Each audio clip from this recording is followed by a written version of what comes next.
నమస్తే, నేను Yogita. Welcome to సత్యాగ్రహి. ప్రస్తుతం మనతో పాటు బీఆర్ఎస్ సీనియర్ లీడర్, మాజీ కార్పొరేషన్ చైర్మన్ వాసుదేవ్ రెడ్డి గారు ఉన్నారు. నమస్తే కేతిరెడ్డి వాసుదేవ్ రెడ్డి గారు. నమస్తే అండి. ముందుగా మీ పర్సనల్ ప్రొఫైల్ గురించి మాట్లాడితే, ఒక స్టూడెంట్ లీడర్గా ఉన్నారు మీరు కాకతీయ యూనివర్సిటీలో. తర్వాత ఒక ఉద్యమ నేతగా ఎదిగారు. అసలు మీరు స్టూడెంట్ లీడర్ నుంచి ఉద్యమంలోకి రావాలని ఎందుకు అనుకున్నారు? ప్రధానంగా నాడు మేము తెలంగాణ ఉద్యమంలో భాగస్వామ్యమైన నాడు ఏనాడు రాజకీయాల్లోకి రావాలనో లేకపోతే రాజకీయాలు చేయాలనో ఆలోచన మాకు లేదు. నాడు కేసీఆర్ గారు గత దశాబ్దాల కాలంగా తెలంగాణకు జరుగుతున్న అన్యాయాలను ఏకరువు పెట్టి తప్పకుండా ఈ యొక్క సమయంలో తెలంగాణ రాష్ట్రం తీసుకురావాలి, తెలంగాణ కోసం ఎంత దాకనైనా కొట్లాడాలని ఒక ఆలోచన నాడు తెలంగాణ ఉద్యమకారుడిగా కేసీఆర్ గారు చేసిన యొక్క ఆలోచన విధానాన్ని వారు గంటల తరబడి రోజుల తరబడి వారు మాట్లాడిన తీరును గమనించిన తర్వాత, దట్టు నా బ్యాక్గ్రౌండ్ అంతా వరంగల్, పూర్వ వరంగల్ కాబట్టి మళ్ళీ నేను చదివిందంతా కాకతీయ యూనివర్సిటీ. నాడు తెలంగాణ రాష్ట్ర సమితికి సిద్ధాంతకర్తగా ఉన్న జయశంకర్ గారు కూడా అదే యూనివర్సిటీలో రిజిస్టర్ చేశారు, వైస్ ఛాన్సలర్గా చేశారు. అది వారి ప్రాంతం కూడా హన్మకొండలోనే ఉండడు, కుమార్పల్లిలో. సో కాబట్టి వారికి అక్కడ ఉన్న ప్రొఫెసర్లతోటి నాకు అనుబంధం ఏర్పడడం, చదువుకున్న సమయంలో వారు ఎప్పుడు విద్యార్థులు కలిసినప్పుడు కూడా తెలంగాణకు జరుగుతున్న అన్యాయాల విషయాల పట్ల, జరుగుతున్న జలదోపిడి పట్ల, ఉద్యోగాల పట్ల, నిధుల పట్ల దోపిడీ గురించి ఎప్పుడు చెప్తున్న సందర్భంలో తప్పకుండా కేసీఆర్ గారు లాంటి నాయకుడు బయటకు వచ్చిండు, వారికి తప్పకుండా మనలాంటి విద్యార్థి నాయకత్వం అంతా కూడా వారికి వెన్నుదన్నుగా నిలబడాలనే ఒక ఆలోచన నేనొక్కడనే కాదు, నాలాంటి వాళ్ళు అనేక మంది విద్యార్థి నాయకులు అన్నాడు చేసిన సందర్భం. సో కాబట్టి వారు ఏ నిర్ణయం తీసుకున్నా వారికి సంఘీభావంగా మేము ముందు వరుసలో ఉండేది. సో వారు తదనంతరం తెలంగాణ ఉద్యమంలో అనేక పోరాటాలు, ఒక పోరాటం రెండు పోరాటాలు కాదు, 2001లో కేసీఆర్ గారు జలదృశ్యంలో టీఆర్ఎస్ పార్టీని స్థాపించిన నాటి నుండి ఆ తర్వాత దశల వారీగా పార్టీ ఎదిగిన విధానం, ఆ తర్వాత మలిదశ తెలంగాణ ఉద్యమానికి అంకురార్పణ కేసీఆర్ చచ్చుడో తెలంగాణ అచ్చుడో అనే ఒక నినాదం ఏదైతే కేసీఆర్ గారు ఆనాడు 2009లో తీసుకున్నారో, ఆ తీసుకున్న తర్వాత ఉవ్వెత్తున ఉద్యమం ఎగిసిపడడం, ఆ ఎగిసిపడిన ఉద్యమంలో మేము ఉడతాభక్తిగా మా యొక్క పాత్రను పోషించడం. సో ఆనాడు అనేక సందర్భాల్లో ఒకటి చెప్పండి, బేసిక్ గా కేసీఆర్ గారితోనే తెలంగాణ సాధ్యమని మీకు ఎట్లా నమ్మకం కుదిరింది? ఆయన ఎట్లా నమ్మారు? అండ్ ముఖ్యంగా మీరు ఆయన్ని ఎప్పుడు ఫస్ట్ టైం కలిసారు అసలు కేసీఆర్ గారిని? నేను నమ్మడం కాదండి, కేసీఆర్ వల్లనే తెలంగాణ వస్తుందని నేను చెప్పడం కాదు, స్వర్గీయ జయశంకర్ గారే చెప్పారు. ఏం చెప్పారంటే, వారి వీడియోలు కూడా చాలా ఉన్నాయి, వారే చెప్పారు ఈ తెలంగాణ రాష్ట్ర సాధన కోసం అనేక సంవత్సరాలుగా పోరాటాలు జరుగుతూ ఉన్నాయి. 1969లో 360 మంది విద్యార్థులు చనిపోయినారు. ఆ తర్వాత 72లో ఉద్యమం జరిగింది, ఇడ్లీ సాంబార్ గో బ్యాక్ అంటూ. ఆ తర్వాత మరి చిన్నారెడ్డి లాంటి వాళ్ళు తెలంగాణ ప్రజాసమితి అనే పార్టీ పెట్టి తెలంగాణ కోసం 11 ఎంపీలు గెలిచిండ్రు. చివరికి ఇందిరాగాంధీ గారు ఆ యొక్క ఎంపీలను కాంగ్రెస్లో విలీనం చేసుకున్నారు తప్పితే తెలంగాణ రాష్ట్రం ఇవ్వలేదు. సో ఇవన్నీ కూడా చూసిండ్రు వారు, జయశంకర్ గారు నాడు. చూసిన తర్వాత మళ్ళీ తెలంగాణ కోసం పుట్టుకొచ్చిన నాయకుడు కేసీఆర్ గారు. కేసీఆర్ గారు వల్లనే తెలంగాణ రాష్ట్రం సాధ్యమవుతుందని జయశంకర్ లాంటి వాళ్ళు కూడా ఆలోచన చేసి ఈయనే సరైన నాయకుడు. ఎందుకంటే ఒక సబ్జెక్ట్ ఉన్నంత మాత్రాన లీడర్ కాలేరండి. ఆ సబ్జెక్టును తెలంగాణ పరిభాషలో తెలంగాణ ప్రజలకు ఇంజెక్ట్ చేసే నాయకుడు అవసరమని ఆనాడు జయశంకర్ గారు భావించారు. అట్లాంటి నాయకుడు కేసీఆర్ గారు బయటికి రావడం వల్ల డెఫినెట్గా ఈయనతుడు అవుతుందని భావించారు కాబట్టి వారి వెనుక ఉన్నారు. వారికి ఎప్పటికప్పుడు సలహాలు సూచనలు ఇచ్చుకుంటా జయశంకర్ గారు ఉన్నారు. అక్కడి నుంచి కేసీఆర్ గారు డెఫినెట్లీ వరంగల్ జిల్లాలో ఇట్లాంటి నాయకత్వాన్ని మనం తప్పకుండా ప్రోత్సహించాలి, ఇట్లాంటి వ్యక్తిని తప్పకుండా ప్రోత్సాహం అందిస్తే ఇంకా భవిష్యత్తులో విద్యార్థి నాయకత్వానికి ఇటు పార్టీకి రెండు విధాలుగా పనిచేస్తుందని కేసీఆర్ గారు భావించారు. ఆ తదనుగుణంగానే వారు ఇచ్చిన ఏ ఒక్క టాస్క్నైనా మేము ఎప్పటికప్పుడు విజయవంతం చేయడే కాకుండా ఇటు పార్టీకి అటు ఉద్యమానికి రెండు వైపులా బ్రహ్మాండంగా పనిచేసినా కాబట్టి నాడు తెలంగాణ ఉద్యమంలో అనేక పోరాటాలు, ఒకటి రెండు కాదు, దాదాపుగా 100 కేసులు అయినాయి, రౌడ్ షీట్ అయింది. ఒకనొక సందర్భంలో నన్ను ఎన్కౌంటర్ చేయడానికి ప్లాన్ చేసింది. ఎక్కడ అంటే అదే, అంటే అప్పట్లో మీరే కాకుండా అంటే టీడీపీ హవా నడుస్తున్న టైం అది. పాపిరెడ్డి గారు కానీ, జనార్దన్ రావు గారు కానివ్వండి, వెంకట్రామయ్య గారు, అందరూ చాలా యాక్టివ్గా చాలా యాక్టివిటీస్ చేసేవారు. ఆ టైంలో ఎట్లాంటి ఛాలెంజెస్ ఫేస్ చేశారు మీరు? ఆనాడు ఎప్పుడు కూడా అంటే ఉద్యమం, తెలంగాణ ఉద్యమం కోసం సంపన్న వర్గాలు భాగస్వామ్యమైనాయండి.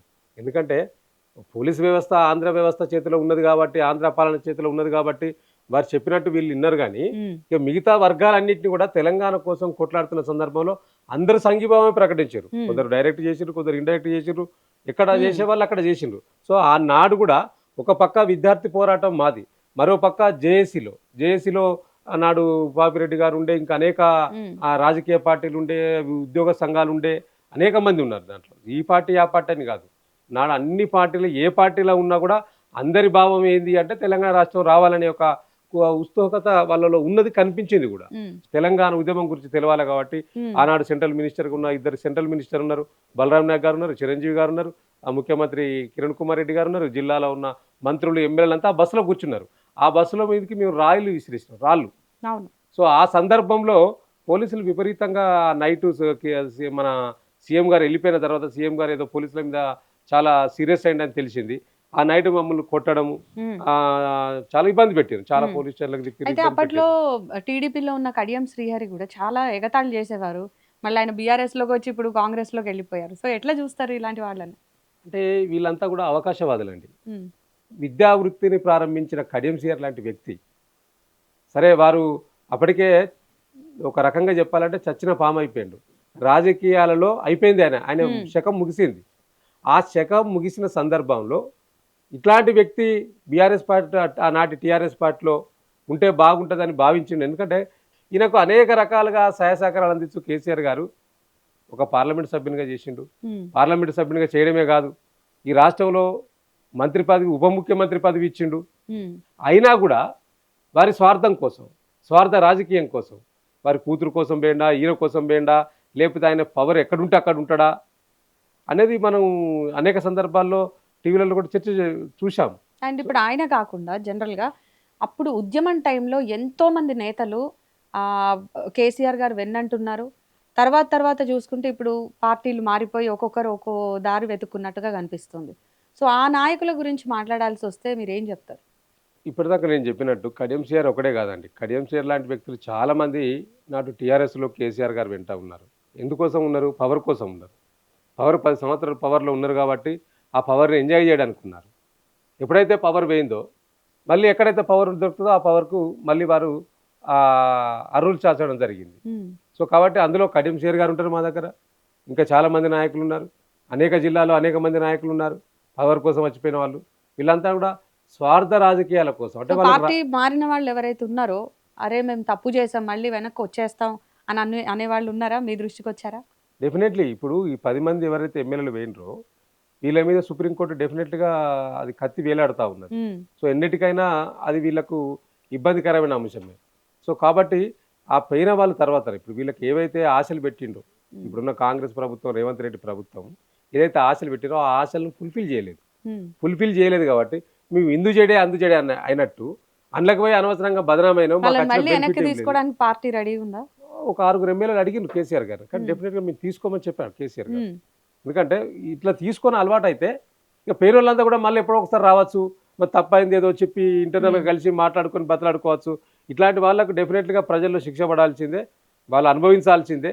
ఇప్పుడు మేమే అనేక సందర్భాల్లో చెప్పాము, నాడు కేసీఆర్ గారు పవర్లో ఉన్నప్పుడు కొంతమంది ఎమ్మెల్యేలను తీసుకున్నాడు. సరే అప్పుడు 2014లో అవసరం కోసం తీసుకున్నాం, 2019 ఎలక్షన్ తర్వాత కూడా మళ్ళీ తీసుకోవడం జరిగింది. ఆ తీసుకున్న వారు ఎవరు కూడా మీరు ఒకసారి గమనిస్తే ఎవరు టికెట్లు ఇస్తే మళ్ళీ గెలవలేదండి. రేపు వీళ్ళ భవిష్యత్తు కూడా గంతే. అంటే ఉద్యమ లీడర్స్ అందరు కలిసి ఒక కొత్త పార్టీ పెడతారు అని చెప్పేసి ఒక టాక్ వస్తుంది. మీకేమనిపిస్తుంది? నిజమేనా ఇది? మీ సన్నిహితులు ఎవరైనా చెప్పారా? ఇప్పటి వరకు అయితే చర్చ అయితే ఇక్కడ లేదండి. ఒక సందర్భంలో ఒక నాయకుడు అనుకున్నట్టు చర్చలు వచ్చినాయి, ఉమ్, మళ్ళీ ఆ నాయకుని ఏదో సర్ది చెప్పిరు ఆ పార్టీలో ఉన్న వాళ్ళు అనేది అనుకున్న సందర్భం. ఉమ్. సో ఇప్పుడు కొత్త పార్టీ స్పేస్ ఉన్నదని నేనైతే భావిస్తలేను ఈ రాష్ట్రంలో. సో ఉమ్మడి వరంగల్ జిల్లా విషయానికి వస్తే అప్పుడు ఉద్యమం రాకముందు, ఉద్యమం వచ్చిన తర్వాత, తెలంగాణ సాధించుకున్న తర్వాత, టీఆర్ఎస్ అధికారంలోకి వచ్చిన తర్వాత, మళ్ళీ ఇప్పుడు అధికారం కోల్పోయిన తర్వాత ప్రస్తుతం పార్టీ పరిస్థితి ఎట్లా ఉందంటారు నియోజకవర్గంలో? ఇవాళ ప్రధానంగా కాంగ్రెస్ అధికారంలో వచ్చిన కాంగ్రెస్ పార్టీకి బీఆర్ఎస్ పార్టీకి ఓట్ల వ్యత్యాసం 1.8% మాత్రమే అండి. ఉమ్, అంటే దాదాపుగా 4 నుంచి 5 లక్షల ఓట్ల తేడాతో మాత్రమే మేము అధికారానికి దూరమైనాం. ఉమ్, పెద్దగా ఏదో బాగా మమ్మల్ని ప్రజలు ఏదో విసిరి కొట్టలే. ఉమ్, సో ఏది కూడా వీరు చేసిన 6 గ్యారెంటీలు ఇచ్చిన హామీలు ఏవి కూడా నేను ఇంతకుముందు చాలా సందర్భాలు చూసిన. ఇది వారు ఇచ్చిన మేనిఫెస్టో బుక్ అండి. ఇది ఉమ్, 6 గ్యారెంటీలో 13 అంశాలు ఉన్నాయి.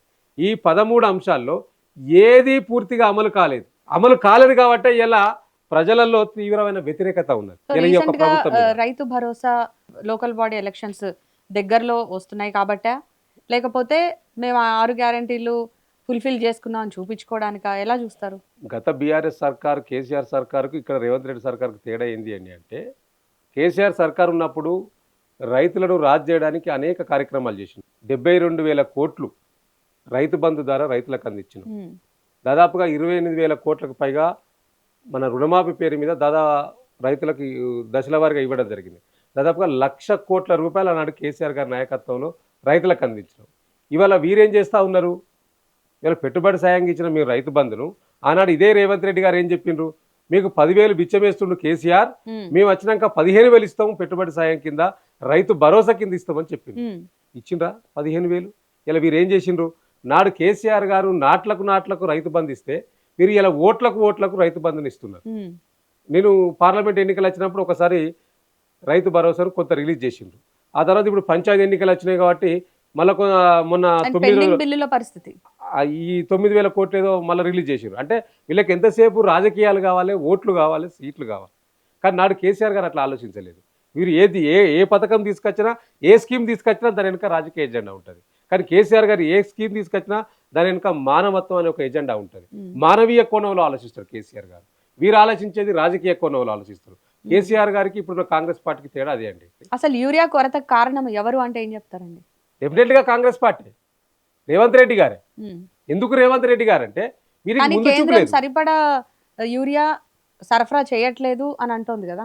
ఇప్పుడు కేంద్రం మీద రాష్ట్రం, రాష్ట్రం మీద కేంద్రం నెట్టడం అదే. ఇప్పుడు వీళ్ళకి ఎంతసేపు ఏంటంటే డైవర్షన్ కావాలండి.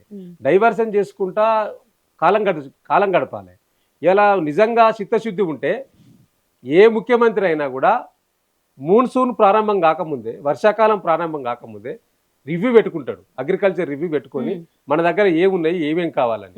నాడు కేసీఆర్ గారు ప్రభుత్వం ఉన్నప్పుడు ఏప్రిల్ మేలోనే రివ్యూలు పెట్టి బఫర్ స్టాక్ తీసుకొచ్చి తెలంగాణ రాష్ట్రంలో పెట్టుకోవడం జరిగింది, ముందస్తు గారి ఆలోచనతో. అంటే ముందు చూపు ఉండాలి. ఈయనకు ముందు చూపు లేదు. రేవంత్ రెడ్డి గారికి ముందు చూపు లేకపోవడం వల్ల ఇవాళ యూరియా స్టాక్ మేము కేంద్రం అడిగినాం, కేంద్రం ఇస్తలేదని వీళ్ళు కేంద్రం మీద నెట్టేస్తూ ఉన్నారు తప్పితే నీ ఆలోచన విధానం ఏంది? అసలు యూరియా లేక ఇబ్బంది పడతా ఉంటే దాన్ని కూడా రాజకీయం చేసి ప్రతిపక్షాల రాజకీయ కుట్ర అన్నాడు. మరి ప్రతిపక్షాల రాజకీయ కుట్ర అయితే నీ సొంత జిల్లాలోనే ఇలా యూరియా కోసం లైన్లో నిలబడతా ఉన్నారు. మహబూబ్ నగర్ ఉమ్మడి జిల్లాలో అనేక జిల్లాలలో ఇబ్బంది పడతా ఉన్నారు కదా యూరియాకు ఇవ్వలేకుండా పరిస్థితుల్లో. చేతగాడి దద్దమ్మ పాలన వల్ల కదా ఇది అందరూ ప్రజలు గమనిస్తలేరా? చివరికి నిన్న మహబూబాద్ లో లాఠీ చార్జ్ చేసిందండి యూరియా బస్తాల కోసం పోతే.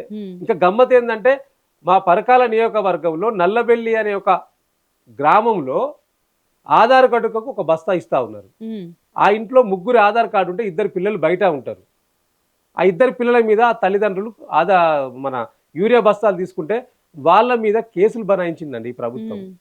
అంటే యూరియా బత్తా కోసం కూడా కేసులు బనాయించే పరిస్థితికి దాపురించింది. అంటే నువ్వు అట్టరు ఫ్లాప్ అయిపోయావు, నీకు పరిపాలన చేతనైతే లేదనేది స్పష్టంగా తేలిపోయింది. ఇక ఈ ఒకటే విషయం కాదు, నువ్వు వచ్చిన నాటి నుంచి వెళ్ళి నేటి వరకు నువ్వు తీసుకున్న పురోగమనం వైపు ఉండాలని చర్యలు కానీ తిరోగమనం వైపు ఉన్నాయి.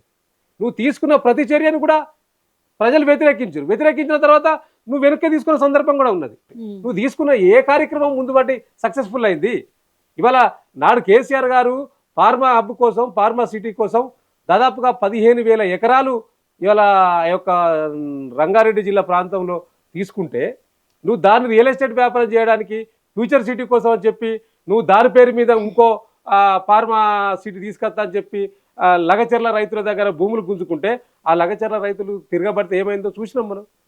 నువ్వు కనుకరించలేదు. నీ నియోజకవర్గ ప్రజలని నీకు ఓటేసి గెలిపించినైనా సిగ్గు లేకుండా నువ్వు వారి మీద కేసులు పెడితే వారు ఢిల్లీ దాకా పోయి పోరాటం చేసిండు. సో లాస్ట్ ఎలక్షన్స్ లో చూసుకుంటే అసలు ఎర్రబెల్లి దయాకర్ రావు లాంటి సీనియర్ లీడర్స్ కూడా ఓడిపోవడానికి కారణాలు ఏంటంటారు? ఇప్పుడు కారణాలు ఏముంటాయండి? ఒకటి ప్రధానంగా ఏంది అంటే ప్రజలకు ఏమనిపించిందంటే ఒక కొత్త ముఖం చూడాలనిపించింది. ఎర్రబెల్లి లాంటి నాయకుడు చాలా సీనియర్ నాయకుడు, గత అనేక సంవత్సరాలుగా వారే ప్రజాప్రతినిధిగా ఉంటుండు. ఒకసారికి ఒక అవకాశం ఇద్దాం వేరేటోళ్లకు. రేవంత్ రెడ్డి ఎమ్మెల్యే మారిస్తే రిజల్ట్ వేరేలా ఉండేది అనే వాళ్ళతో మీరు ఏకీభవిస్తారా? నేను అది ఏకీభవించానండి. ఎందుకంటే కేసీఆర్ గారు చాలా సందర్భాలు చెప్పారు, ఎమ్మెల్యే మారిస్తేనే అధికారంకి వస్తుందని భావిస్తే నిజంగా మార్చిన కాడ కొన్ని గెలిచినాం. దాన్ని బట్టి కొంతమంది ఏమంటున్నారంటే మీరు మార్చిన కాడ గెలిచింది కాబట్టి ఇది కూడా మారిస్తే గెలిచే అవకాశం ఉండే కావచ్చు అంటున్నారు. సో అదొక యాంగిల్లో కరెక్టే కావచ్చు. కానీ రెండో యాంగిల్ ఏంటి అంటే కాంగ్రెస్ ఇచ్చిన ఉచిత హామీలు, అలవి కాని హామీల వల్ల ప్రజలు ఇక అన్ని చేసిండు కదా కేసీఆర్ గారు, ఇక కొత్తగా చేసేదే ఉన్నది, ఈయన ఏదో కొత్తగా ఇస్తానంటుండు కదా, ఏదో ఇస్తానంటుండు కదా, చూద్దాం ఒకసారి అని మాత్రమే ఆలోచన చేసిండ్రు ప్రజలు అని నేను అనుకుంటా ఉన్నాను. సో ఇప్పుడు ZPTC, MPTC, local body elections కి సంబంధించి ఆశావహుల లిస్టు మీ పార్టీ సేకరించిందా? ఎట్లా ఉంటుంది మీకు నియోజకవర్గంలో? చాలా పోటీ ఉన్నదండి. గెలిచే పార్టీ మాదే ఇయ్యాల రాష్ట్రంలో. గెలిచే పార్టీ ఇప్పుడు వాళ్ళు అనేక 3 సర్వేలు చేశారు కాంగ్రెస్ పార్టీ. లోకల్ బాడీ ఎలక్షన్కి పోతే ఏ విధమైన రిజల్ట్ వస్తుందని వాళ్ళు తీసుకొచ్చుకున్న ఆ 3 సర్వేలో కూడా బీఆర్ఎస్ పార్టీ దాదాపు 10 నుంచి 15 జెడ్పీ చైర్మన్లు గెలవబోతున్నది కాంగ్రెస్ రాష్ట్రంలో. పార్టీకి ఎలక్షన్స్ రిఫరెండం గా చూస్తామని అంటున్నారు కదా. వారు రెఫరెండం చెప్పిందని ఏది ఒప్పుకున్నారని. నేను ఓడిపోతే రాజకీయ సన్యాసం తీసుకుంటాను రేవంత్ రెడ్డి కొడంగల్లో. వారు ఓడిపోయారు, ఎమ్మెల్యేగా ఓడిపోయారు, ఇక తీసుకున్నారా? ఆ తర్వాత అనేక సందర్భాలలో రెఫరెండం అని చెప్పారు, ఉప ఎన్నికల రెఫరెండం అని చెప్పారు. గతంలో జరిగినప్పుడు ఉప ఎన్నికల్లో ఇప్పటికిప్పుడు ఎలక్షన్స్ జరిగితే మీ పార్టీకి ఎన్ని సీట్లు వస్తాయి? ఎప్పుడు 100కు పైన వస్తాయి. ఇప్పుడున్న పరిస్థితిలో రాష్ట్రంలో అసెంబ్లీ ఎన్నికలు జరిగితే 100 సీట్లు గెలవబోతా ఉన్నది బీఆర్ఎస్ పార్టీ. మళ్ళీ కేసీఆర్ గారు ముఖ్యమంత్రి కాబోతా ఉన్నారు. ఇప్పుడు రాబోయే లోకల్ బాడీ ఎలక్షన్స్ ఎప్పుడు ఉండొచ్చు, ఉంటే ఎన్ని సీట్లు రావచ్చు? లోకల్ బాడీ ఎలక్షన్లు పెట్టే ఆలోచన కాంగ్రెస్ లేనట్టు కనిపిస్తా ఉన్నది. ఎందుకంటున్నదంటే ఇవాళ వారు ఇచ్చిన హామీలు ఏదైతే ఉన్నదో, కామారెడ్డి బీసీ డిక్లరేషన్ ఏదైతే ఉందో ఆ కామారెడ్డి బీసీ డిక్లరేషన్కు రాజకీయం కోసం వాడుకున్నారు తప్పితే నిజంగా బీసీల మీద చిత్తశుద్ధి లేదనేది స్పష్టంగా కనిపించింది. సో ఇప్పుడు ఆ బీసీలకు 42% రిజర్వేషన్ చేయలేకపోతున్నాం స్థానిక సంస్థల ఎన్నికల్లో. కాబట్టి అది చేయకుండా ఎన్నికలకు పోతే మనల్ని తిరస్కరిస్తారు ప్రజలు, బీసీ ప్రజలు ముఖ్యంగా అని చెప్పి వాళ్ళకి రిపోర్ట్ ఉన్నది, ఇంటెలిజెన్స్ రిపోర్ట్ ఉంది. కాబట్టే వారు ఎన్నికలకు పోవడానికి భయపడుతున్నారు, జంకిస్తున్నారు, వారంతా భయపడతా ఉన్నారు. లేకపోతే ఈ పార్టీకి ఎప్పుడో పెట్టాలి. పార్టీ పరంగా మీ వాళ్ళు బీసీ రిజర్వేషన్ అమలు చేస్తారా? పార్టీ పరంగా చూసుకుంటే ఒకటి ఏంది అంటే ఇప్పుడు పార్టీ పరంగా ఎప్పటి నుంచో ఇస్తున్నామండి, ఇప్పుడు కాదు. కొత్తగా వీళ్ళు చెప్పేది ఏం లేదు. పార్టీ పరంగా ఎవరైనా ఇస్తారండి, పార్టీ కాదు, వాళ్ళకి హక్కుగా రావాల్సిందని వాళ్ళు అడుగుతా ఉన్నారు. మా జనాభా రాష్ట్రంలో ఇంత ఉన్నది, మా జనాభా ప్రకారం మాకు హక్కుగా రావాల్సిన వాటా మాకు రావాలని వారు డిమాండ్ చేస్తూ ఉన్నారు. డెఫినెట్గా పార్టీగా మేము ఇస్తున్నాం, ఇప్పుడు వాళ్ళు కూడా ఇస్తారంటుండ్రు. మేము గతంలో కూడా ఇచ్చిన లోకల్ బాడీ ఎన్నికల్లో పార్టీ పరంగా చూస్తే 50% దాటిందండి. గత ఎన్నికల్లో మేము లోకల్ బాడీ ఎన్నికల్లో బీసీలకు ఇచ్చిన పర్సెంటేజ్ చూస్తే రేపు కూడా భవిష్యత్తులో ఇస్తాం. దాని గురించి వాళ్ళెవరో చెప్పాల్సిన అవసరం లేదు, మాకు నీతులు చెప్పాల్సిన అవసరం లేదు. అయితే క్షేత్రస్థాయిలో గనక చూసుకుంటే అంటే రూరల్లో మీ పార్టీ బలం ఏంటి, ఎలా పనిచేస్తుంది? మా పార్టీ చాలా బలంగా ఉన్నదండి, రూరల్లో ఉన్నది. కాబట్టి ఇప్పుడు మాకు ప్రతి నియోజకవర్గంలో ఇన్ఛార్జ్ ఉన్నాడు. హైదరాబాద్ వరకే పరిమితమైన పార్టీ అంటున్నారు, ఏమంటారు? ఇప్పుడు విమర్శించేటోళ్ళు అధికార పార్టీ వాళ్ళకు, ఎందుకంటే బలం ఉన్నదని వాళ్ళు ఒప్పుకుంటే వాళ్ళకి బలం లేనట్టు అనిపిస్తుంది. కాబట్టి డెఫినెట్గా వాళ్ళు అది అట్నే భావిస్తారు. బలం లేదు, వీళ్ళకి బలం లేదు, హైదరాబాద్కే పరిమితమైనరు. హైదరాబాద్ కాదు, రాష్ట్రంలో ఉన్న 33 జిల్లాలలో బలంగా ఉన్న పార్టీ ఇవాళ కాంగ్రెస్ కంటే బీఆర్ఎస్ పార్టీ మాత్రమే. ఇప్పటికి మీకు దమ్ముంటే ఎన్నికలు పెట్టండి, చూద్దాం ఎవరు గెలుస్తారో. ఇప్పుడు లోకల్ బాడీ ఎన్నికలకే వీళ్ళు భయపడతా ఉన్నారు. రేవంత్ రెడ్డి గారు కానీ కాంగ్రెస్ లీడర్లు కానీ అందరు వెళ్ళారు, మరి అపాయింట్మెంట్ దొరకలేదు అన్నారు. ఇప్పుడు వారికి అపాయింట్మెంట్ లేకనే వాళ్ళకి ఆ ఫ్రస్ట్రేషనే అప్పుడప్పుడు వచ్చి ఇక్కడ కేసీఆర్ గారి మీద తీస్తారు రేవంత్ రెడ్డి గారు. నిజంగా రాహుల్ గాంధీ గారు వీరి ముఖం చూడడానికి జంకుతూ ఉన్నాడు, ఈయన ముఖం చూడలేకపోతా ఉన్నాడు. ఎందుకంటే ఇచ్చిన హామీలు ఏవి నెరవేర్చలేదు.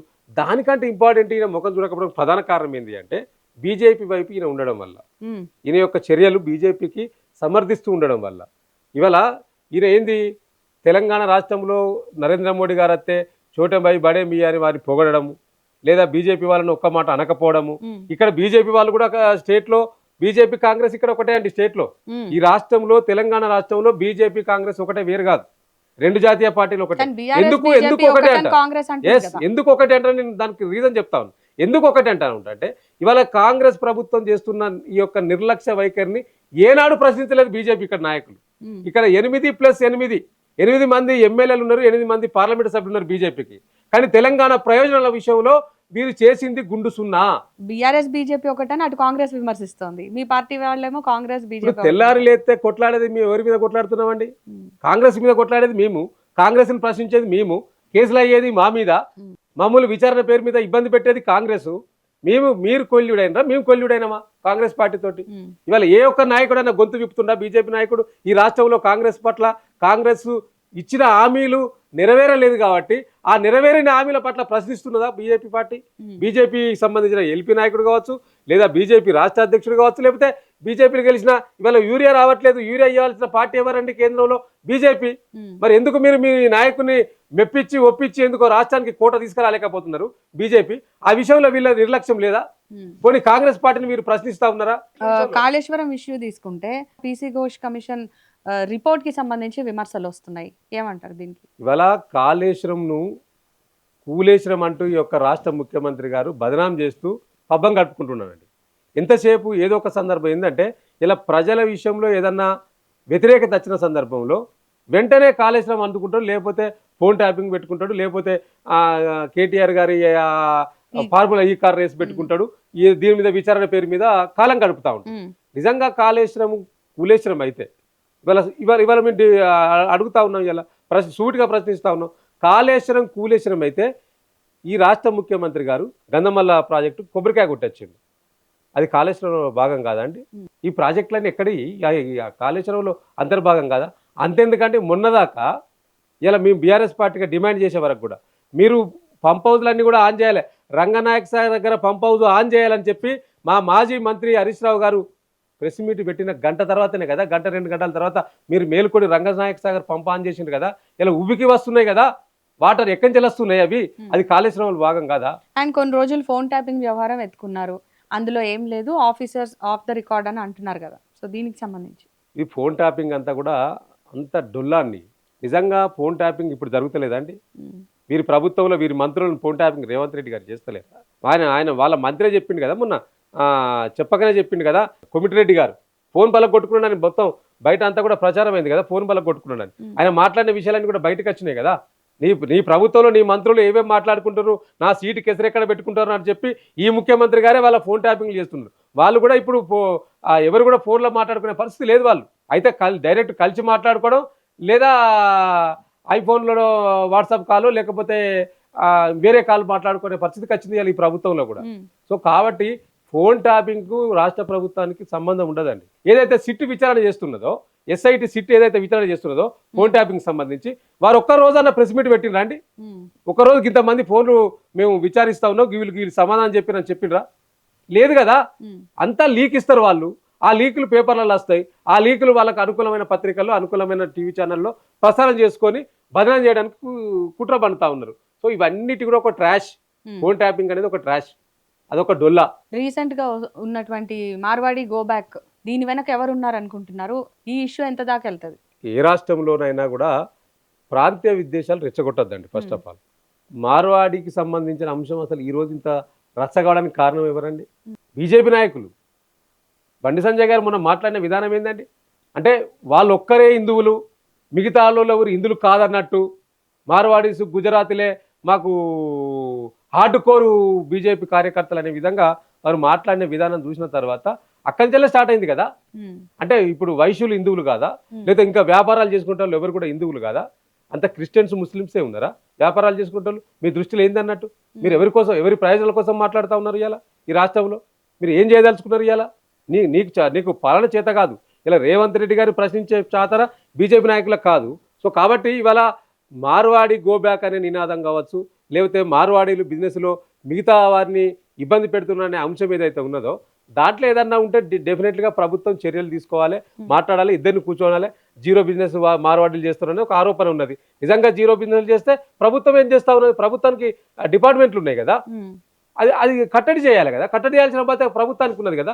దాని మీద డెఫినెట్గా ఈ ప్రభుత్వం చర్యలు తీసుకోవాలి. ఈ ప్రభుత్వానికి ఆ సమయం ఉండదు. ఎక్కే విమానం దిగే విమానం అన్నట్టు నిత్యం ఢిల్లీకి పోవడం తప్పితే ఇప్పటివరకు 52వ మళ్ళీ పోతున్నారు రేవంత్ రెడ్డి గారు ఢిల్లీకి. చేసింది ఏమైనా తీసుకొచ్చింది అంటే జీరో, గుండు సున్నా. ఇక కాంగ్రెస్ పార్టీలో ఉన్న వర్గ విభేదాలను ఎట్లా చూస్తారు? ముఖ్యంగా మీ జిల్లాలో ఉన్న వర్గ విభేదాలు ఎంతవరకు వచ్చాయి? రాజకీయ పార్టీలో బాగా లుకలుకలు ఉన్న పార్టీ ఏదన్నా ఉన్నది అంటే కాంగ్రెసే చెప్పుకోవచ్చు. దాన్ని మనం ఇట్లా అంటే వాళ్ళు ఏమంటారంటే మొదట స్వేచ్ఛ ఎక్కువ ఉంటుంది, భావప్రకటన స్వేచ్ఛ అని వాళ్ళు చెప్తారు. నిజంగా భావప్రకటన స్వేచ్ఛ ఉంటే మీకు మీరే అన్ని బయట పెట్టుకుంటున్నారు కదా. ఏమైనా బయట మేము చెప్పేటి అన్ని కూడా వాళ్ళు చెప్పేటియే. ఇలా వరంగల్ జిల్లాలో జరుగుతున్న పరిణామాలు కూడా కొండ సురేఖ మీద, కడియం శ్రీహరి మీద, ముఖ్యంగా కడియం శ్రీహరి గారు సీఎం కి కంప్లైంట్ చేయడాన్ని, దీన్ని ఎలా చూడాలి? కొండా మురళి ఒక స్టేట్మెంట్ ఇచ్చిండు, ఈయన మీద వ్యక్తిగతంగా కొంత హేళన చేసి మాట్లాడిండనే ఒక ఆలోచన కడియం శ్రీహరి గారికి ఉన్నట్టున్నది.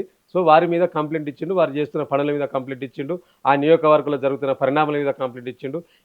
ఎవరెన్ని కంప్లైంట్లు ఇచ్చినా కూడా నిజంగా ఇలా సరే అది వాళ్ళ పార్టీ అంతర్గత విషయం, మనం మాట్లాడకూడదు. అయినా ఎందుకంటే అది ప్రజాప్రతినిధులుగా ఉన్నారు కాబట్టి, ప్రజలతో కూడుకున్న అంశం కాబట్టి, మీ జిల్లాకు సంబంధించిన వాళ్ళు కాబట్టి మేము కూడా అడుగుతున్నాం. కడియం మీద ఎలాంటి చర్యలు ఉండొచ్చు అనుకుంటున్నారు? కడియం మీద ఎవరి మీద చర్యలు తీసుకోదండి కాంగ్రెస్ పార్టీ. ఈవెన్ ఇప్పుడు రేవంత్ రెడ్డి గారు ఇంత జరుగుతున్నాయి, రాహుల్ గాంధీ గారు చర్యలు తీసుకుంటలేడు. ఎందుకంటే వారికి గత్యంతరం లేదు. ఎందుకు ఎవరికి భయపడుతున్నారంటారు? ఎవరికి భయపడడం కాదు. ఇప్పుడు ఎవరి మీద చర్యలు తీసుకున్నా ఉన్నోళ్ళు ఏటన్నా జారిపోతే మళ్ళీ ఆయనతో ప్రభుత్వం పడిపోతుంది అనే ఒక భయం ఇలా కాంగ్రెస్ లో చోటు చేసుకున్నది. అది కేంద్రంలో ఉన్న రాహుల్ గాంధీ గారికి కావచ్చు, ఈ రాష్ట్రంలో ఉన్న నాయకత్వానికి కూడా. ఇప్పుడు వాళ్ళు అదే లెక్కలేసుకుంటా ఉన్నారు. రేపు ఏమైనా జరగరాంది ఏమైనా జరిగితే నా వెనక ఎంతమంది ఎమ్మెల్యేలు ఉంటారు అనేది రేవంత్ రెడ్డి లెక్కలు చేసుకుంటాను. ఇంకా సీనియర్ నాయకత్వం రేపు ముఖ్యమంత్రి కావాలనుకునే అభ్యర్థులు కూడా రేపు ఏదన్నా జరిగితే రేవంత్ రెడ్డి గారిని పక్క జరపాలంటే నా వెనక ఎంతమంది వస్తారని మిగతా వాళ్ళు లెక్కలు వేసుకుంటా ఉన్నారు. సో కాబట్టి ఎవరి లెక్కలు వాళ్ళకున్నాయి కాబట్టి ఎవరి మీద చర్యలు తీసుకోరు. ఎంతసేపు ఒకరి మీద ఒకరు ఆరోపణలు చేసుకోవడం, ప్రకటనలు చేసుకోవడం, ప్రజా సమస్యలను పక్కదారి పట్టించడం, ఇది తప్పితే వేరే అంశం ఇలా కాంగ్రెస్ పార్టీలో కనిపిస్తలేదు. ఇలా రాష్ట్రంలో చూసుకున్నా అంతే, జిల్లాలలో చూసుకున్నాక అదే పరిస్థితి ఉన్నది. సో ఇక కార్పొరేషన్స్ చైర్మన్స్ విషయానికి వస్తే మొత్తం అన్ని కార్పొరేషన్స్ కి చైర్మన్లు లేరు ఇప్పుడు ఉన్నటువంటి ప్రభుత్వంలో. చైర్మన్లను ప్రకటిస్తారా లేదా ఎలా చూస్తారు? మీరు మాజీ కార్పొరేషన్ చైర్మన్ గా ఉన్నటువంటి వ్యక్తి, ఇప్పుడు ప్రస్తుతం దివ్యాంగుల సంక్షేమ కార్పొరేషన్ ఎట్లుంది అసలు? అదొకటి ఉందా లేదా? అంటే ఈ రాష్ట్ర ప్రభుత్వం సరే వారి నాయకత్వానికి, వాళ్ళ కార్యకర్తలకు పార్టీ అధికారంలోకి వస్తే అనేక పదవులు ఇస్తామని వాళ్ళకు ఆశ ఉన్నది. సో ఇప్పుడు వాళ్ళు రానోళ్ళంతా కూడా అదే ఆవేదన చెందుతూ ఉన్నారు. ఈ ఎన్నికల నోటిఫికేషన్ ఎప్పుడు వస్తుందో ఏమో, ఈ లోపు మాకు పదవులు ఇస్తారు. ఎందుకంటే మాకు కూడా వాళ్ళు చెప్తా ఉంటారు, మాకు కూడా తెలిసిన మిత్రులు ఉన్నారు కాబట్టి. మీకు కూడా ఎప్పుడైనా కాంగ్రెస్ నుంచి ఆఫర్ వచ్చిందా? నాకు ఆఫర్ రాలేదు. వచ్చినా అది వెంటనే తిరస్కరిస్తా, కానీ నాకు ఆఫర్ రాలేదు. రెండవది ఏంటంటే ఇప్పుడు ఉన్నోళ్ళకే అవకాశాలు లేవు, అందులో పోయినోళ్ళకే అవకాశాలు లేవు, చచ్చిపోతా ఉన్నారు. మాకు ఎప్పుడు పదవి అసలు పదవి వస్తుందా రాదా అనే పరిస్థితిలో వాళ్ళ అగమ్య గోచరంగా ఇప్పుడున్న నాయకత్వం ఉన్నది. కాబట్టి వాళ్ళకి ఇప్పుడు ఇచ్చిన పదవులు ఏవి కూడా ఇచ్చిన వాళ్ళు తృప్తి లేరు, సరిగా వాళ్ళకి జీతాలు వస్తలేవట కొంతమంది చైర్మన్లకు అయితే. సో రానోళ్ళు ఇంకా వస్తలేదు మాకు పదవి, ఎప్పుడు ఇస్తారు పదవి అనే ఆశల పల్లెకులో వాళ్ళు ఊరేగుతున్నారు. ఈ నోటిఫికేషన్ పంచాయతీరాజ్ ఎన్నికల నోటిఫికేషన్ ఎప్పుడు వస్తుంది, ఆ లోపిస్తారని మొన్న ఏదో వాళ్ళే ప్రకటించారు. చాలామందికి పదవులు ఇస్తారని మొన్న ఒక పదవి ప్రకటించారు, ఒక ఐఏఎస్ ఆఫీసర్కి ఇచ్చిండ్రు. ఈ రాష్ట్ర ప్రభుత్వం, ఈ ముఖ్యమంత్రి గారు మొన్న గొప్పగా ఏం చేసిండు, గత కేసీఆర్ సర్కార్ రిటైర్డ్ ఆఫీసర్లను పెట్టుకున్నది, మేము ఎవ్వరు రిటైర్డ్ ఆఫీసర్లను పెట్టుకున్నామన్నారు. మరి మొన్న ఎందుకో కొత్తగా ఒక రిటైర్డ్ అయిన ఆఫీసర్కు నీ కాలు మొక్కిండను, ఐఏఎస్ ఆఫీసర్ ఆయన స్టేజ్ మీద కాలు మొక్కిండు, కాలు మొక్కినందుకు ఇచ్చినాం. ఆయనకు రెడ్కో చైర్మన్ ఇచ్చిండు ఒక ఐఏఎస్ ఆఫీసర్, షరతు అనే ఐఏఎస్ ఆఫీసర్కు రెడ్కో కార్పొరేషన్ చైర్మన్ ఇచ్చిండు. అంటే నీ కాలు మొక్కినందుకు ఐఏఎస్ ఆఫీసర్లకు ఇస్తుండ్రా మీరు? మీ పార్టీ కోసం పనిచేసిన వాళ్ళకి ఇవ్వండి, మీ జెండా భోజన వాళ్ళకి ఇవ్వండి పదవులు. గత కేసీఆర్ సర్కార్ ఎంతమంది రిటైర్డ్ ఆఫీసర్లు పెట్టుకున్నదని మా మీద ఆరోపణ చేసిండు. మరి నీ ఆఫీసులో దాదాపుగా 8 నుంచి 10 మంది ఉన్నారు కదా రిటైర్డ్ ఆఫీసర్, వాళ్ళ సంగతి ఏంది? దివ్యాంగుల సంక్షేమ మాజీ చైర్మన్ గా పనిచేశారు. సో అప్పుడు మీరు తీసుకున్న నిర్ణయాలు ఏంటి, మీరు సాధించిన విజయాలు ఏంటి? అంటే అనేక విషయాలు ఉన్నాయండి. మేము తీసుకున్న విషయాల మీదనే ఈ ప్రభుత్వం నడుస్తూ ఉన్నది ఇప్పటికి కూడా. ఆనాడు కేసీఆర్ గారి నాయకత్వంలో కేసీఆర్ గారు ఒక ఏ కార్యక్రమం తీసుకున్నా కూడా ఒక మానవతా దృక్పథంతో ఆలోచిస్తాడు, మానవతా దృష్టితో ఆలోచిస్తాడు. ఆ దృష్టితో ఆలోచించే కార్యాచరణ తీసుకుంటాడు. సో అట్లనే ఆనాడు కేసీఆర్ గారు మొదట ప్రభుత్వం ఏర్పడ్డ నాటుండే ఆనాడు దివ్యాంగులకు 500 రూపాయల పెన్షన్ ఉంటే 1500 రూపాయలు చేసాం. 1500 మళ్ళీ ఎవరు అడగకముందే 3000 చేసినాం. 3000ను మళ్ళీ ఇంకా ఎన్నికలు పోకముందే 1000 రూపాయలు అదనంగా పెంచి 4000 చేసినాం. ఇవాళ వీరు మేనిఫెస్టోలో పెట్టిన కాంగ్రెస్ మేనిఫెస్టోలో, వారి మేనిఫెస్టోలో దివ్యాంగులకు మేము అధికారంలోకి వస్తే 4000 6000 చేస్తామన్నారు. ఉచిత బస్సు ప్రయాణం అసలు బాగుండేదని మీకు ఎప్పుడైనా అనిపించిందా? మీరున్న సందర్భంలో, మీరున్న టైంలో కనుక గుర్తు చేసుకుంటే ఇంకా ఈ పని చేస్తుంటే బాగుండేది, సర్వీస్ చేస్తుంటే బాగుండేదని మీకు అనిపించిందా కార్పొరేషన్ చైర్మన్? డెఫినెట్లీగా అండి. ఇప్పుడు మాకు ఒక లక్ష్యం ఉంది కాబట్టి, కేసీఆర్ గారు మానవతా దృక్పథంతో ఆలోచించేవారు కాబట్టి వారికి ఏది చెప్పినా కూడా వారు ఓకే అనేది. సో అనేక కార్యక్రమాలకు ఇప్పుడు ఆ దివ్యాంగులకు అనేక సహాయ ఉపకరణలు ఇచ్చినా, సబ్సిడీ రుణాలు ఇచ్చినా, లేకపోతే పెన్షన్స్ ఇచ్చినా కూడా కేసీఆర్ గారి రేటు కూడా మానవతా దృష్టితో ఆలోచించి ఇచ్చేయండి పర్వాలేదు, దాని గురించి మనం పెద్దగా ఆలోచించాల్సిన అవసరం లేదని చెప్పేవాడు. సో ఇవాళ ప్రభుత్వం వస్తే ఇలా 6000 రూపాయలు పెన్షన్ ఇస్తామని చెప్పినాం. మేము ఇచ్చేటోళ్ళం మేము ఇప్పటికి, ఎందుకంటే అడగకముందే 1000 రూపాయలు పెంచినాం కదా. ఇలా లక్ష్యం లేకుండా దురదృష్టి లేకుండా పనిచేస్తున్నది ఈ ప్రభుత్వం. ప్రభుత్వంలో ఉన్న చైర్మన్లు కావచ్చు, అధికారులు కావచ్చు. అధికారులది ఏముంటుందండి, నాయకులు ఏది చెప్తే అది చేసుకుంటూ పోతా అంటారు. ఇది చేద్దాము అని వాళ్ళ మీద కూర్చున్నప్పుడు, వాళ్ళు డిస్కషన్ చేసినప్పుడు వాళ్ళు చెప్తారు. ఆ కూర్చున్న డిస్కషన్కి నువ్వు టైం ఇవ్వవు కదా. అసలు అధికారులకి ప్రస్తుత రాష్ట్ర ప్రభుత్వంలో ఫ్రీడమ్ ఉందా, ఫ్రీ హ్యాండ్ ఉందా?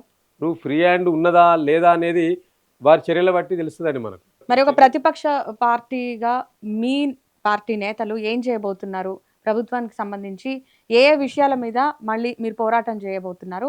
దాని ప్రణాళికలేంటి? డెఫినెట్లీ అండి. నిన్న మా నాయకుడు పార్టీ వర్కింగ్ ప్రెసిడెంట్ కేటీఆర్ గారు కూడా చెప్పారు. ఇలా ప్రజా సమస్య ఎక్కడుంటే అక్కడ బీఆర్ఎస్ పార్టీ వాళ్ళకు సపోర్ట్‌గా నిలుస్తదండి. ఇవాళ వాళ్ళు చేస్తున్న వైఫల్యాలు, కాంగ్రెస్ వైఫల్యాలే బీఆర్ఎస్ పార్టీకి ఆయుధాలు. హ్మ్. సో కాబట్టి ఆ వారి వైఫల్యాలనే ఆయుధాలుగా చేసుకొని పోరాటం చేస్తుంది బీఆర్ఎస్ పార్టీ. ప్రతిదీ కూడా నువ్వు ఇచ్చిన హామీలను వెంబడిపడేది ప్రశ్నించేది మేమే.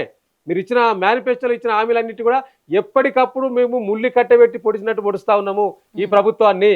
పండుకుంటున్నావు లే లే అని లేపుతా ఉన్నాం. ఇలా ఈ రాష్ట్రానికి సంబంధించిన నీళ్ల దోపిడీ గురించి కూడా మొట్టమొదట ప్రశ్నించింది మా పార్టీ నాయకుడు హరీష్ రావు గారు. అప్పటిదాకా వీరి సోయలేదు ఈ యొక్క ఇరిగేషన్ మంత్రి ఉత్తమ్ కుమార్ రెడ్డి గారికి. ఇక చివరిగా చెప్పండి, కేతిరెడ్డి వాసుదేవరెడ్డి భవిష్యత్ ప్రణాళిక ఏంటి? లక్ష్యం ఏంటి అసలు?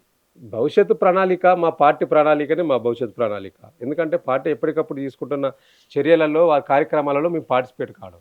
లక్ష్యం అయితే డెఫినెట్గా ఉందండి. మా నాయకుడే కేసీఆర్ గారు చెప్తారు. ఏం చెప్తారంటే లక్ష్యం లేకుంటే పార్టీలో తిరగద్దు, రాజకీయ పార్టీలో తిరగద్దు అంటాడు. ఎందుకంటే లక్ష్యం లేనోడు నాకు చేసేది ఏమున్నదని సపరేట్గా కూర్చుంటాడు. ఏంటి మీ లక్ష్యం? నా లక్ష్యం ప్రజాప్రతినిధి కావాలి ఎన్నిటికున్నా, లేదా శాస్త్రం నమ్మకం ఉందా పార్టీ మీకు సీట్ ఇస్తుంది వచ్చే ఎలక్షన్స్ లో అని? డెఫినెట్గా. ఒకవేళ ఇవ్వకపోతే మీరు అసంతృప్తులాగా పార్టీ మారుతారా? డెఫినెట్గా నమ్మకం ఉందండి. నమ్మకం ఉంది కాబట్టి ఒకవేళ ఇవ్వకపోతే ఒక విద్యార్థి నాయకుడిని కేసీఆర్ గారు 3 టర్ములు కార్పొరేషన్ చైర్మన్ సహాయ క్యాబినెట్ ర్యాంక్ ఇచ్చి 5 సంవత్సరాలు 6 సంవత్సరాలు చేసినండి నేను చైర్మన్గా.